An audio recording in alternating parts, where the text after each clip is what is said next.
And so when I picked up this book, I didn't know what I was getting into. I didn't even read the synopsis. I was like, oh no, like what have I gotten myself into? I kind of hate this. So this is definitely a book for smarter people.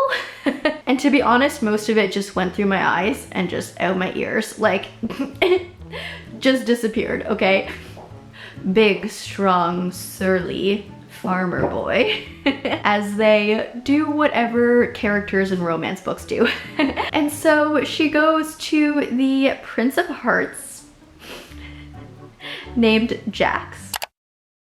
Hi everyone, it's me. This video is so exciting for me because this is the first ever monthly reading wrap up I am doing here on YouTube. As you guys know, I have just been falling back in love with reading for the past couple of years, and I've decided to just show more of that side of my life here on YouTube. So yeah, if you do like these videos and want to see more, definitely let me know by giving me a like, a comment, subscribe, do the bell thing. That will help let me know that you want to see more of these. But okay, so we are going to talk about all the books that I read in October. Really good reading month. I ended up reading 11 books and 2 of them I read twice. I read a lot of fantasy, some dark academia, a couple romance palette cleansers, and just some literary fiction in there. So definitely a good mix, lots of good fall vibes as well. So yeah, without further ado, we started off the month by reading Two Twisted Crowns. This book came out on October 13th or 14th, I believe, but I did receive an ARC, which I am so grateful for. This is a sequel to a duology. It is a YA gothic fantasy crispy leaf fall vibe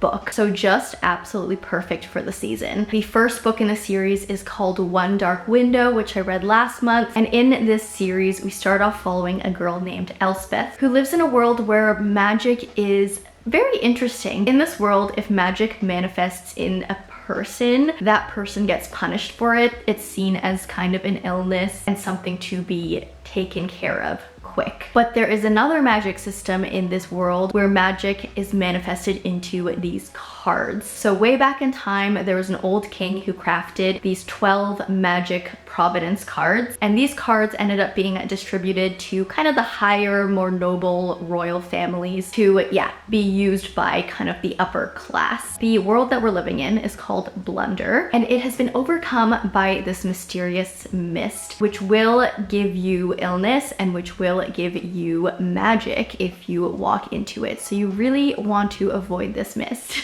So back to our main girl, Elspeth. She actually ended up catching the fever or the sickness when she was a child, but apparently no magic actually like infiltrated into her from that illness. And this is all supposedly, okay?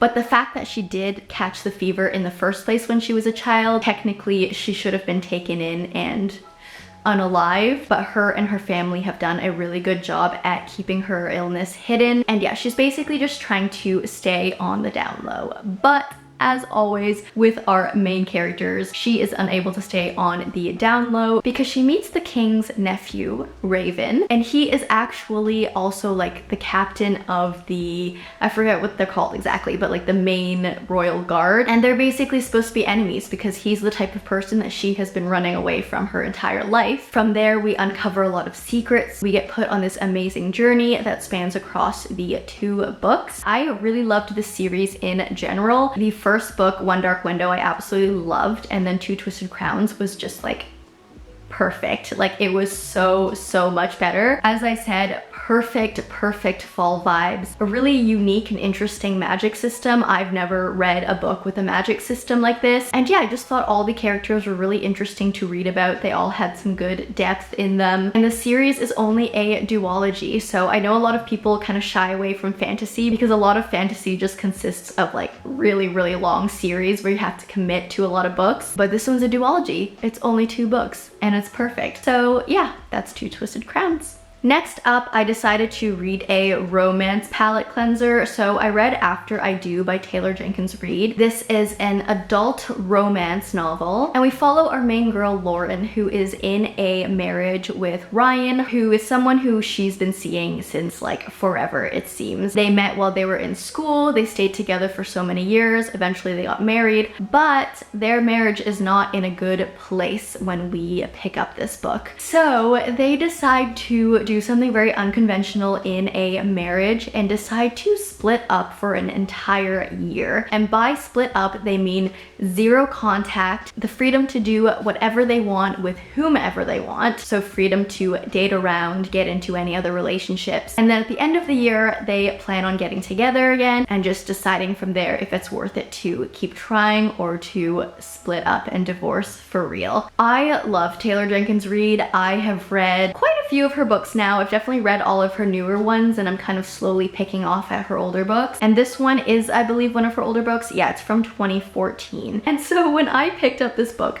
I didn't know what I was getting into. I didn't even read the synopsis because I just wholeheartedly trust Taylor Jenkins Reid so much that I am happy to just pick up any one of her books without knowing what it's even about. And then I started reading and I was very unsure about it because I'm the type of person, like in my relationships, where breaks aren't a thing. Like, they're not a thing that I would ever do. I am so stubborn and also kind of like jealous and possessive in that way that I don't think I could just like let someone go off and date other people while we try and find ourselves and go back to each other. Like, to me, if I take a break from someone, that is a breakup. Like, you're not together anymore. So while I was reading this book, like, I was just against the whole concept of it. I was like, oh no, like, what have I gotten myself into? I kind of hate this. But that being said, kudos to Taylor Jenkins Reid, because I thoroughly ended up still enjoying this book, even though my entire body was physically reacting, like opposing the concept of this book. TJR's writing is just so beautiful and she captures emotions so amazingly. I fully believed that these two characters went on this journey and like had this amazing self-growth. Like, I saw it. I believed it. And you know, while this is something I would never do in my relationship, this book tugged at my heartstrings and it worked. It did the job. So I recommend reading after I do. It was also a shorter little book, so if you want a small romance palate cleanser, this one's a good one. Okay, so next we got introduced to the world of Stephanie Garber. I read the Caraval trilogy. I did read all 3 books in a row, and Caraval is a YA fantasy. Very fun, quirky vibes, kind of like a carnival game vibe. We follow 2 sisters. We follow Scarlett and Donatella, and these sisters have kind of been isolated from the rest of the world. They live on this smaller island with their dad, who's kind of toxic and abusive, and they've kind of been sheltered there. They haven't really had a lot of world experience. They've just been kind of kept there. But in this world, there is a game that happens every so often. I think it's like once a year, or like, I don't know, it's like unpredictable when it happens. And this game is called Caraval. So in this world, the average person does not have magic. The average person is essentially a human. But Caraval is a game hosted by this mysterious character named Grandmaster Legend, who supposedly does have magic. So when he hosts his Caraval game, a lot of people like to enter this game because it's like an escape from their real lives, and they can kind of like venture into this fantastical world and take a break from their mundane day-to-day. So this is something that Scarlett and Donatella have been kind of like dreaming to go to together. And Scarlett, throughout her life, had actually written 7 different letters to Grandmaster Legend, asking him to visit their island and host the game there so her and her sister could take part or watch. And eventually, who knows why, but 2 tickets show up. So Scarlett and Donatella venture into the world of Caraval, and we begin our journey. My camera battery is about to die, so I'm gonna switch it out 1 second. Hi, I'm back. So yeah, that is the intro to this story. Our journey spans across 3 different books. Stephanie Garber, the author, just has an amazing way with her words. She describes things with such like youthfulness and joy. The way she describes colors, fabrics, textures, smells, like everything, it just seems so whimsical, fun, and it's really amazing because while Stephanie is so good at describing things where you can just picture everything, the words also just like seem to fall off the page. And I feel like in all her books, I get that feeling where I forget that I'm reading and I feel like I'm just watching a movie, which is like what I seek in a book. So yeah, amazing storytelling, amazing like descriptive world building. Stephanie Garber is just a master of vibes.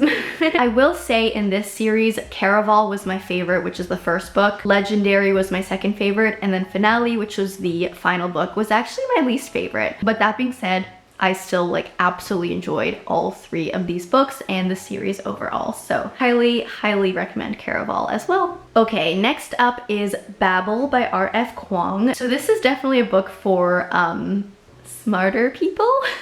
So this is a dark academia historical fantasy. That's how I've been describing it. And in this story, we follow a young boy who, well, he doesn't stay young throughout the whole book, but he starts off as a young boy. His name is Robin Swift, and he is from Canton. We are set in 1830, I believe, is when the book starts, and we span across a whole bunch of years. But yeah, we start off in Canton, where Robin has lost his entire family. This is not a spoiler, but he has lost his entire family to cholera. So he is left alone, but this like English professor just comes out of nowhere, somehow knew where to find him, and just picks him up and says, hey, I will take you back to England with me. I will take you in, like I will be your guardian. I will feed you, I will house you, I will provide for anything that you need, as long as you do this one thing for me. And that one thing is that you must study languages. And so Robin's like, I guess, like why not? Like I have nothing else here. So they venture back to England, where Robin grows up. He eventually goes to Oxford, and staying true to his word, he continues to study languages and translation for his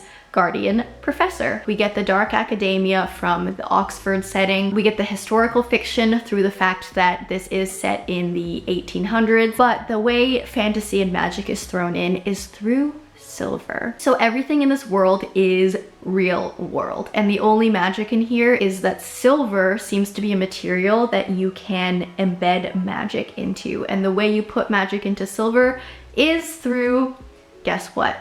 Words, language, translation. And so throughout his years, Robin realizes that his professor guardian has been training him his entire life to become a silver worker. And then through that, he discovers, you know, things that are darker, political issues come up, war, etc. And yeah, that is Babel. So the reason why I said this book is for smart people is because it is a little more complex to understand. For me, at least, like I never studied languages. I don't know too much about like linguistics, translation, etc. So a lot of that aspect of the book was difficult for me to grasp. And to be honest, most of it just went through my eyes and just out my ears. Like just disappeared, okay? But that being said, as someone who didn't understand a lot of the translation stuff, I still thoroughly enjoyed this book. I still knew what was going on. And yeah, I think there are a lot of important messages that come through in this book as well. So yeah, I definitely highly recommend it. Don't read it if you are like in the mood to read something that will give your brain a break. This book really requires you to focus in and use your brain while you're reading. So definitely pick up this book when you are in the mood to like analyze. Okay, so I gave myself a little fantasy break next, and I read The Existence of Amy by Alana Grace Riva. This is a book from a lesser known author, and she actually sent me a copy of her book just to read and review. So I'm really grateful for that. This is a contemporary fiction that has a strong focus on mental illness. We follow a woman named Amy, and Amy has a typical life. You know, she has a 9-to-5 office type job. She currently lives by herself. She has a couple of friends, you know, mostly from work, but what is going inside her brain is actually not so normal. So Amy suffers from OCD, depression, and anxiety, and throughout this book we just get like a really deep look into her brain and what she is thinking throughout just what seem to be normal activities in her life. Like when she takes the bus to work, we get a look into the things that she thinks about and what her brain is trying to process, or when she's at work, or when her co-workers invite her for after work drinks and stuff. So I thought this book was really interesting to read. I think it's also something very important to read. I will say, I don't think the story, like the plot, was the strongest here. I think the supporting characters in this book were also kind of very one-dimensional and not very well-rounded, but it seemed like all the side characters, the supporting characters, were there to just kind of push the story along, and were definitely oversimplified just so we could get the message of the story in a compact and neat way. So yeah, I did enjoy reading this book. Again, I don't think the story was the strongest, but I think the message there is very important. I actually ended up passing this book along to someone in my life who I think would really benefit from reading this, and that is The Existence of Amy. Next up, I read In the Weeds by B.K. Borison, and this is the sequel in the Love Light Farms series. You could read this as a standalone. This series basically just follows a bunch of different couples who live in the same world or community as they do whatever characters in romance books do. So in this book, we follow Evelyn, who is like a social media whiz. Like, she is Instagram famous. Her whole thing is that she vlogs or blogs travel destinations. So she visits like lots of cute Airbnbs, farms, whatever, coffee shops, and then she reviews them. She meets a big, strong, surly farmer boy. And yeah, this book is just them finding their way together, getting over their differences, and I didn't really like this book. I really enjoyed the first book in this series called Love Light Farms. That one is set like during Christmas. It's at a Christmas tree farm, and I don't know, maybe I just enjoyed it because I read it last year in December, and it really got me into like the Christmas vibes, and it was just so cozy and nice. But this book, In the Weeds, unfortunately did not do it for me. This book was just filled with tropes, I think, which all romance books are, but they weren't done well in my opinion, or I just didn't believe them. The characters were just very hot and cold, switching back and forth, lots of miscommunication. And I think especially after reading something like Babel, where the human emotions and issues are just so much more like complicated, like complex. Reading this book, In the Weeds, where, you know, these two people just literally had to have a conversation and talk to each other and everything would have been fixed, it didn't do it for me. This book was not it. It didn't romance. And then we move on to the Once Upon a Broken Heart trilogy by Stephanie Garber. So I actually read the first two books in this series right after I read Caraval, and then I reread the first two books again at the end of this month because the third book, A Curse for True Love, came out very recently. So yeah, I wanted to do a reread and refresh my mind before it came out. So I have already talked about Caraval and just how I love Stephanie Garber's writing. How she wrote in Caraval is just like amplified like 10 times more in Once Upon a Broken Heart. Everything is that much more magical. Everything is so much more vibesy. And I also just like love the characters a lot more in Once Upon a Broken Heart. So this series, okay, we follow Evangeline Fox. She is, I think she's like 17 or 18. She's quite young. This is a YA fantasy, by the way, YA fantasy romance. And so yeah, we follow Evangeline. She is I guess she's somewhat classified as a peasant at the beginning. She's just kind of this normal girl living in her normal world. And there are two main things about her. The number one thing is that she has pink hair.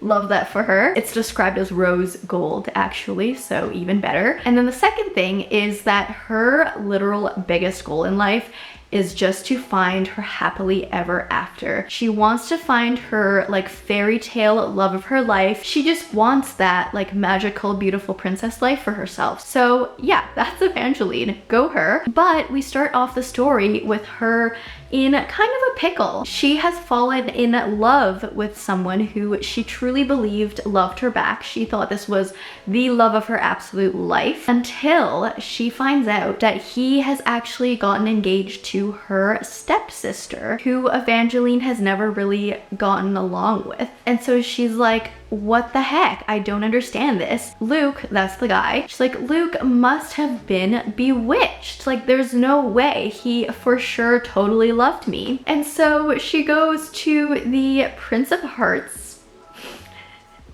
named Jax, who is a fate. And fates in this world are magical, immortal beings who are very strong, very powerful. They all kind of have their own specialty, and they like to make bargains with humans, but not necessarily to actually help them. In most cases where fates make bargains with humans, the human gets kind of ripped off and the fate ends up taking advantage of the human. But Evangeline is just so like lost and confused, and she just needs like to find some way to fix this pickle that she is in with Luke, that she goes to the Prince of Hearts, who is a fate, and she ends up making a bargain with him, and she asks him to stop the wedding between Luke and her stepsister. And yeah, we go on from there. So she is now kind of like tied to this fate because now she owes him, and then we venture off onto this magical journey. So yeah, this story spans across 3 books, similar to Caraval. And while Caraval was kind of set in a carnival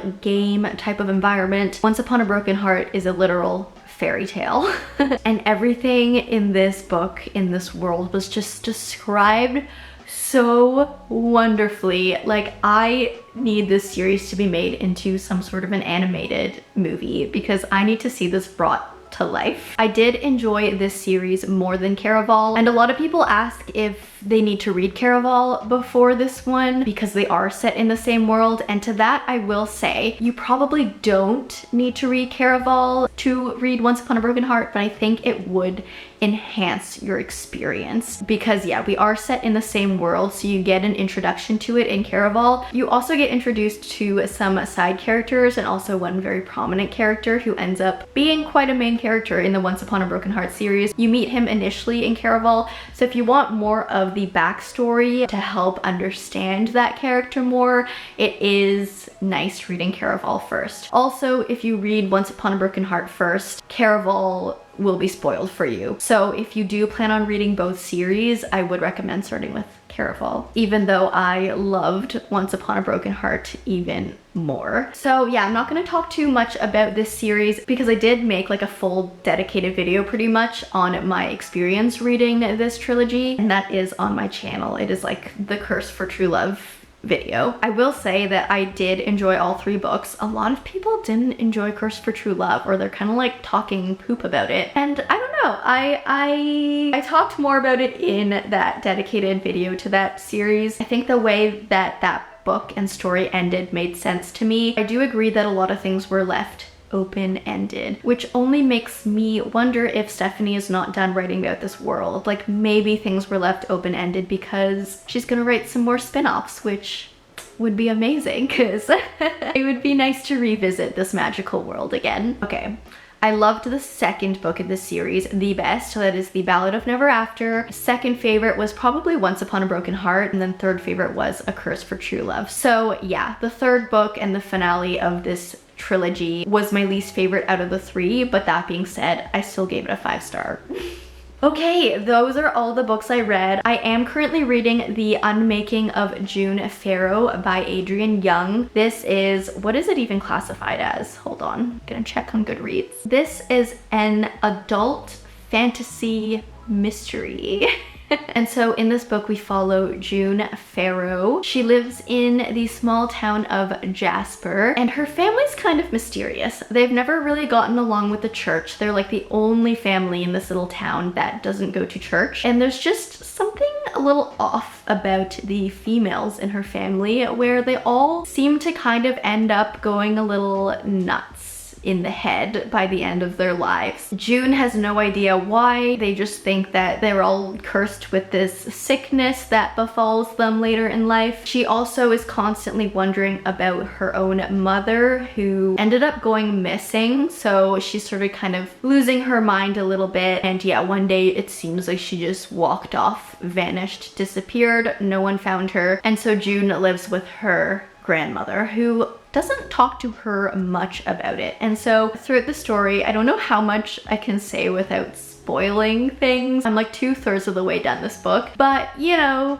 family secrets get uncovered, mysteries get unveiled, June gets whisked away to a journey of her own, and I still have no idea how this book is going to end. I'm just like on the ride.